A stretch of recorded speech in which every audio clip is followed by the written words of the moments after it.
सन 1972 में जुल्फ़िकार अली भुट्टो और इंदिरा गांधी के माबैन होने वाले शिमला मुआहिदे को आज भी इंदिरा की गलती और भुट्टो की चालाकी कहा जाता है, क्योंकि भारतीय मौरख़ीन का मौक़िफ़ है कि इस मुआहिदे पर दस्तखत करके इंदिरा गांधी ने पाकिस्तान के खिलाफ सन 1971 की जीती हुई जंग मुज़ाकरात की मेज़ पर हार दी थी। ये मुआहिदा, जो शिमला एग्रीमेंट या शिमला अकॉर्ड भी कहलाता है, इसकी दस्तावेज़ पर दस्तखतों की तारीख 2 जुलाई सन 1972 दर्ज है, जबकि हकीकत में इस दस्तावेज़ पर दस्तखत 3 जुलाई की अलग सुबह हुए थे। मुज़ाकरात जो बज़ाहिर नाकाम हो गए थे, इन पर आखिरी वक्त तक रद्दोबदल होता रहा और इस तरह अगला दिन शुरू हो गया था। इसलिए शिमला मुआहिदे पर इंडियन वज़ीर आज़म इंदिरा गांधी और पाकिस्तानी सदर जुल्फ़िकार अली भुट्टो ने दस्तखत 3 जुलाई की सुबह किए थे। ये वो दौर था जब पाकिस्तान की अफवाज मशरकी पाकिस्तान में इंडियन अफवाज के सामने हथियार डाल चुकी थी। पाकिस्तान के सरकारी आदादोशुमार के मुताबिक 73,000 जंगी कैदी इंडिया की हिरासत में थे, जिनमें 45,000 फौजी या नीम फौजी थे और मगरबी पाकिस्तान का तकरीबन 5,000 मुरब्बा मील रकबा इंडिया के कब्जे में था। इंडिया और पाकिस्तान ने सन 1971 की जंग के बाद, जिसके नतीजे में मशरकी पाकिस्तान एक आज़ाद मुल्क बांग्लादेश की सूरत में वजूद में आया था, दोनों ममालिक अपने इख्तिलाफात को बाहमी बातचीत के जरिए हल करने के अज़्म पर मुत्तफिक हुए थे। पाकिस्तान की सियासी सूरत हाल ये थी कि पाकिस्तान में कोई आइन नहीं था। 1970 के आम इंतखाबात के नतीजे में मुंतखब होने वाली कौमी असम्बली के मुस्तकबिल के बारे में कोई हतमी बात नहीं कही जा सकती थी।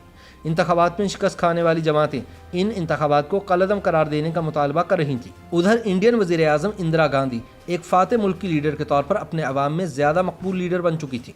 उस वक्त के हिज़्ब मुखालिफ के एक रहनुमा अटल बिहारी वाजपेयी ने इंदिरा गांधी को हिंदू देवी दुर्गा का खिताब दिया और इंडियन अखबारात में उन्हें हिंदुस्तान की महारानी लिखा जा रहा था। ऐसे में इंडिया के सामने पाकिस्तान को मज़ीद सबक सिखाने के मंसूबे की बात की जा रही थी और कई अखबारात में कहा जा रहा था कि एक शिकस्त खुर्दा पाकिस्तान को मजबूर किया जाए कि वो कश्मीर समेत बाकी तनाज़ात को इंडिया की शराइत के मुताबिक मुस्तकिल बुनियादों पर तय करे। मशरकी पाकिस्तान में हथियार डालने के बाद पाकिस्तान की फ़ौज में बेचैनी बढ़ चुकी थी और कैद फौजियों की रिहाई का कोई रास्ता नज़र नहीं आ रहा था। क्योंकि कोई आइन नहीं था, लिहाजा मार्शल और रेगुलेशन जारी करके इक़्तिदार एक सिविलियन को मुंतकिल किया गया। इसी तरह एक सिविलियन चीफ मार्शल और एडमिनिस्ट्रेटर का तकर्रुर हुआ। इंदिरा गांधी फतह के नशे में चूर पाकिस्तान से मुज़ाकरात के लिए तैयार ना थी। पाकिस्तान के सदर जुल्फ़िकार अली भुट्टो ने रूस का दौरा किया और कहा कि पाकिस्तान अपने दरीना दोस्त रूस के जरिए इंडिया पर मुज़ाकरात के आगाज़ के लिए दबाव डलवाना चाहता था। काफ़ी सिफारती कोशिशों के बाद इंदिरा गांधी पाकिस्तान से मुज़ाकरात के लिए राज़ी हुई थी। राबितों का सिलसिला बहाल हुआ और वफूद का तबादला हुआ।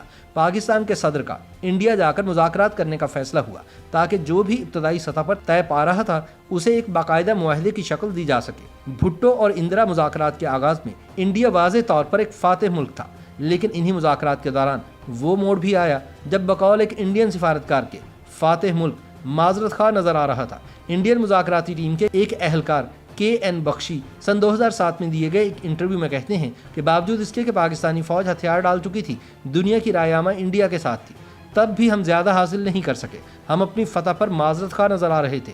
हम मुआहिदा करने की ख्वाहिश में पाकिस्तान के सामने झुके जा रहे थे। इंडिया से ताल्लुक़ रखने वाले पॉलिटिकल साइंस के नामवर प्रोफेसर उदय बालाकृष्णन सन 1972 के शिमला मुआहिदे को इंदिरा की एक सियासी गलती करार देते हैं। वो कहते हैं कि हमें कभी भी ये मालूम ना हो सकेगा कि वो क्या हालात थे जिन्होंने इंदिरा गांधी को सन 1971 की जंग के बाद पाकिस्तान से एक नुकसानदेह मुआहिदा करने पर मजबूर किया।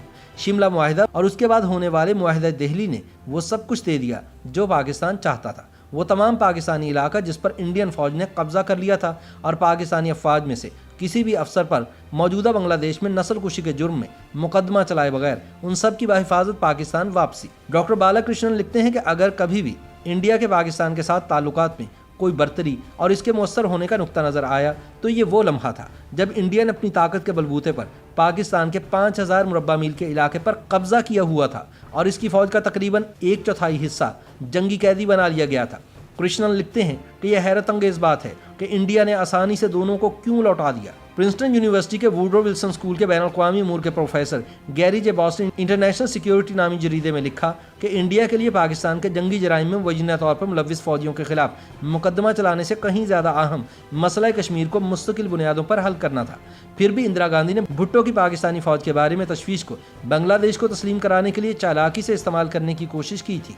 उनके मुताबिक इंदिरा गांधी ने अपनी 12 जुलाई की प्रेस कॉन्फ्रेंस में मीडिया को बताया था कि उन्होंने भुट्टो से कहा था कि जहाँ तक जंग के कैदियों का ताल्लुक है, इस मामले में एक तीसरा मुल्क भी है जिसका इससे बहुत गहरा ताल्लुक है। یعنی بنگلہ دیش، اور وہ مسئلہ اس وقت تک حل نہیں ہو سکتا جب تک کہ وہ بھی ان مذاکرات میں شامل نہ ہو، یعنی جب تک پاکستان اسے تسلیم نہ کر لے۔ جب ان سے بھٹو کے بیان کے بارے میں پوچھا گیا کہ اگر انڈیا نے پاکستانی فوجیوں پر مقدمہ چلانے کے لیے انہیں بنگلہ دیش کے حوالے کیا تو شاید مستقبل میں انڈیا اور پاکستان کے درمیان بات چیت ہونا ناممکن ہو جائے۔ اندرا گاندھی نے بنگلہ دیش کے بارے میں کہا تھا کہ اس بارے میں ہم بہت کچھ نہیں کر سکتے کیونکہ پاکستانی فوج نے بنگلہ دیش میں مشترکہ کمانڈ کے سامنے ہتھیار ڈالے تھے، لہٰذا بنگلہ دیش کی حکومت نے طے کرنا ہے کہ کیا ہونا چاہیے، اور اس کے علاوہ جنگی جرائم کے مقدمات کا انعقاد جنیوا کنونشن کے منافی تو نہیں۔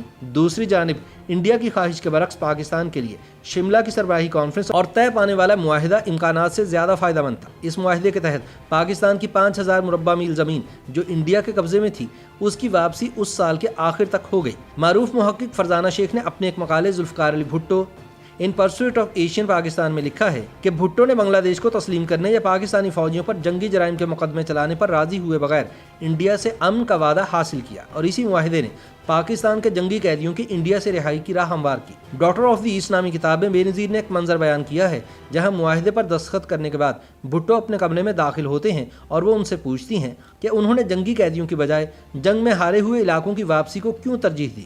بے نظیر بھٹو لکھتی ہیں کہ وہ حیرت زدہ تھیں کیونکہ جنگی قیدیوں کے اہل خانہ ان کی واپسی کے منتظر تھے۔ ذوالفقار علی بھٹو نے اپنی بیٹی کو جواب میں کہا کہ انڈین وزیر اعظم نے جنگی قیدیوں یا علاقے میں سے کسی ایک کو واپس کرنے کی پیشکش کی تھی۔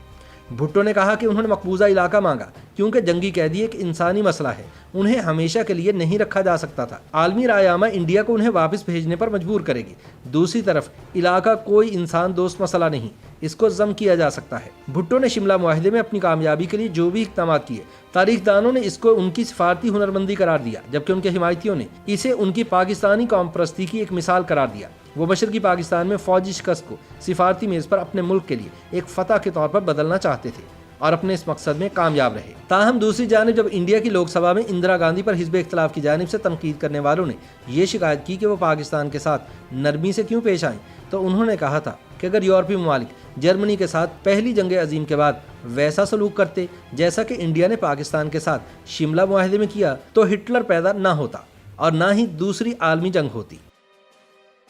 YouTube پر گوگلی نیوز دیکھنے کے لیے youtube.com کی سرچ بار میں googly news T V type کریں۔ گوگلی نیوز کے پیج پر سرخ رنگ کے سبسکرپشن والے بٹن پر کلک کرنا نہ بھولیے۔ YouTube پیج پر اپلوڈ ہونے والی ویڈیوز سے باخبر رہنے کے لیے بیل آئیکن پر کلک کیجیے۔ آپ کو ہر نئی ویڈیو کے بارے میں نوٹیفیکیشن موصول ہو جائے گا۔